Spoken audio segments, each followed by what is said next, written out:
Romanian Ukrainian border पे। हम अभी Ukrainian side of the border है एंड यहाँ पे कुछ नहीं है, सारे बच्चे आप प्लीज देखिए यहाँ पे क्या सिचुएशन है। अराउंड 500 to 600 बच्चे हैं और अभी तक पर डे ये लोग 150 से ज्यादा किसी को इवैक्यूएट भी नहीं कर रहे हैं। ये लोग इतनी खराब सिचुएशन है, ये लोग यूक्रेनियंस को बहुत प्रेफर कर रहे हैं, यूक्रेनियंस को भी प्रेफरेंस दे रहे हैं, इंडियंस को 1 या 2 निकाल रहे हैं एट अ टाइम और उसके 10 मिनट बाद के इंटरवल पे निकाल रहे हैं। एंड यहाँ पे यूक्रेनियंस को इतना हाई निकाल रहे हैं, मतलब इतना ज्यादा यूक्रेनियंस को एक साथ निकाल रहे हैं। दूसरा हम लोग रात कुछ बच्चे तो शाम 4 बजे से आ रखे हैं, कल शाम 4 बजे से, और कुछ बच्चे रात 11-12 बजे के, और अभी तक पूरी रात -5 डिग्री सेल्सियस में उन्होंने काटी। यहाँ पे कोई कैंप्स नहीं है। हाँ, ये सोच के कि आगे एम्बेसी हमारी मदद करेगी, पर हमें वहाँ से कोई भी मदद नहीं मिली। नमस्कार डॉक्टर साहब। नमस्कार। यूक्रेन में जो विद्यार्थी फंसे हुए हैं उनके बारे में आप क्या कहना चाहेंगे? वार कभी भी मानवता के लिए या वर्ल्ड के लिए या प्रकृति के लिए कभी भी तैसी साबित नहीं होती। और जहाँ तक बच्चों का सवाल है, बच्चे सिर्फ इसीलिए विदेश में रिस्क लेके जाते हैं कि हमारे यहाँ संसाधन नहीं है, रोज़गार की कमी है, और जो स्किल्ड जो एजुकेशन बोली जाती है, जो डीम्ड यूनिवर्सिटी का हमारे यहाँ चलन आया, कुछ प्रीमियर इंस्टीट्यूट याद होंगे आपको, IIM भी आपको याद है, रुड़की IIT आपको याद है, एम्स आपको याद है, बड़ी निश्चित और मात्रा में वो संस्थान हैं जिनका वर्ल्ड लेवल पे एक डंका बजता है। लेकिन इन्हीं संस्थाओं के पैरेलल जो पेड एजुकेशन कहते हैं, डीम्ड यूनिवर्सिटियाँ खड़ी करी गई, तो वो इतना महंगा एजुकेशन सिस्टम हो गया। यानी कि किसी ज़माने में 90 रुपये फ़ीस लगती थी MBBS की, आज 20-22 लाख रुपए एक सरकारी मेडिकल कॉलेज से किसी छात्र को लग जाते हैं। और जहां आज 1.5-2 करोड़ फीस है, तो एक मजबूरी हो जाती है मिडिल क्लास आदमी की, मज़दूर की। अब वो समय कहाँ है कि कोई सड़क पे फेरी लगाने वाला, कोई खेती करने वाला, कोई मज़दूर, यदि उसके घर में कोई प्रतिभा हो जाए और वो डॉक्टर बना दे, इंजीनियर्स बना दे या जुडिशल सर्विस तक पहुँचा दे, तो वो हालात नहीं है। इसलिए विदेश में बच्चे अपना रिस्क ले रहे हैं। अच्छा, एक सवाल ये है कि भारतीय दूतावास इस पे मतलब कार्रवाई करता हुआ दिखाई नहीं दिया। देखो, दूतावास से कार्रवाई जब करेगा जब जो प्रधान सेवक हैं वो 132 करोड़ की जनता के जन सेवक होते, और भारत की जो सामरिक क्षमता है जिसको वर्ल्ड लोहा मानता है, यदि उस क्षमता का प्रतिनिधित्व करते, वो तो वाराणसी में डमरू बजा रहे हैं, वो आज 80-20 का खेल खेल रहे हैं। जिस पाकिस्तान को वो कोसते थे, उसी पाकिस्तानी एम्बेसी ने हमारी एम्बेसी से ज़्यादा हमारे छात्रों की मदद की है। अब बताइए इस पे क्या स्टैंड लिया जाए।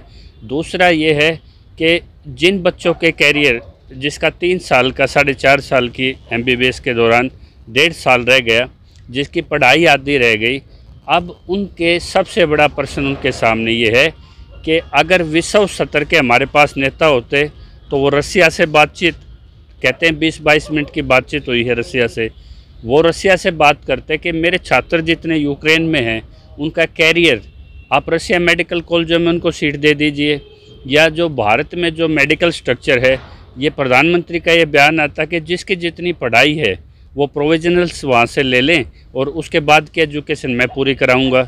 लेकिन सिर्फ इसीलिए कि मैंने आपकी जान बचाई है, इसीलिए ताली बजाई जाए। ये तो वही हो गया कि चिड़िया उड़, हाथी उड़। और एक बड़ा व्यंग्य चल रहा है आजकल, जब एक प्लेन में किसी ने इंटरव्यू लिया तो एक कार्टूनिस्ट ने बड़ा क्या खूब जाहिर किया है।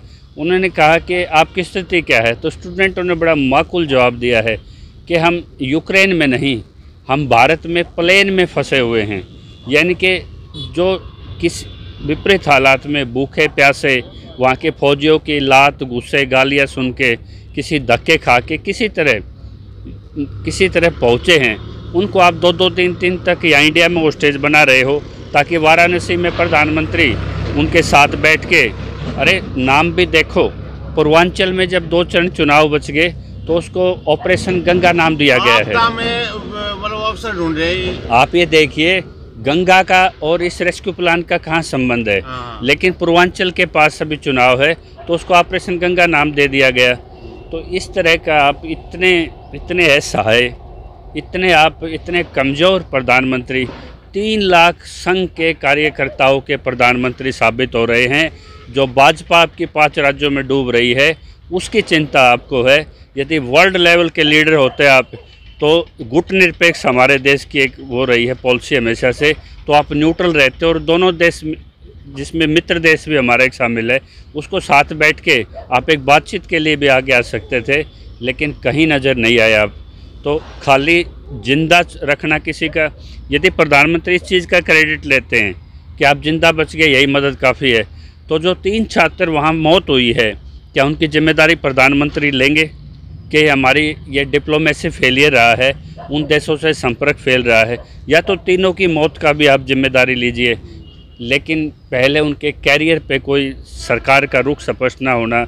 और इतने बड़े वर्ल्ड लेवल में क्या भारत की इतनी भूमिका नहीं कि इस परिस्थिति भारत का प्रधानमंत्री स्पष्ट करे कि इसमें हमें गुटनिरपेक्ष रहना है या किस स्थिति पे स्पष्ट होना है। विदेश नीति पे ये कहते हैं हमारा वोट डंका बज रहा है, ये अभी देखने को नहीं मिला। डंका तो आप लोगों ने दिखाया है। जिस भी शहर में वो बच्चे आए हैं, चाहे हिसार में आए हैं, पानीपत आए हैं, मुरादाबाद आए हैं, वहीं के सोशल मीडिया ने उन बच्चों का दर्द आपको सोशल मीडिया पे मिल जाएगा, लेकिन मेन स्ट्रीम पे उसी दर्द को गोष्ठियाँ दिखाई जा रही, पीएम के साथ बड़ा चढ़ा के दिखाया जा रहा है। बच्चों को ये कहा है टॉयलेट साफ करेंगे जब इंडिया भेजेंगे, कुछ ऐसा ही वीडियो आया। देखिए वो मजबूरी है। आपको याद होगा कश्मीर में 2 अमेरिकन सिटीजन फंसे थे, दोनों देशों को घुटने पे ला दिया था अमेरिका ने, भारत को भी और पाकिस्तान को भी। उन्होंने कहा था मेरा एक भी नागरिक पे खरोच आ गई तो आप भूल जाएंगे कश्मीर के मसले पे भी, और उसको सुरक्षित यही भारत सरकार अमेरिका तक पहुंचा के आई थी। तो क्या जब आपके वहाँ पे 2-2.5 हज़ार की संख्या में हो और आप वहाँ डमरू बजाते रहेंगे, ये दिखता है कि कितने आप मजबूत हैं। तो ये सोशल मीडिया ने इस चीज़ की पोल खोल दी है।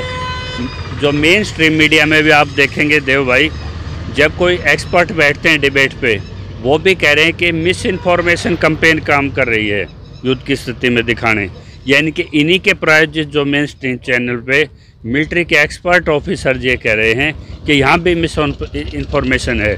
तो ये इसका शिकार, मिस इन्फॉर्मेशन का शिकार भारत हो रहा है, और प्रधानमंत्री इसमें अपनी वो भूमिका में नज़र नहीं आए जो 132 करोड़ की आबादी के मजबूत प्रधानमंत्री को नज़र आना चाहिए था। चलो धन्यवाद। जी धन्यवाद। होगी 6 मिनट।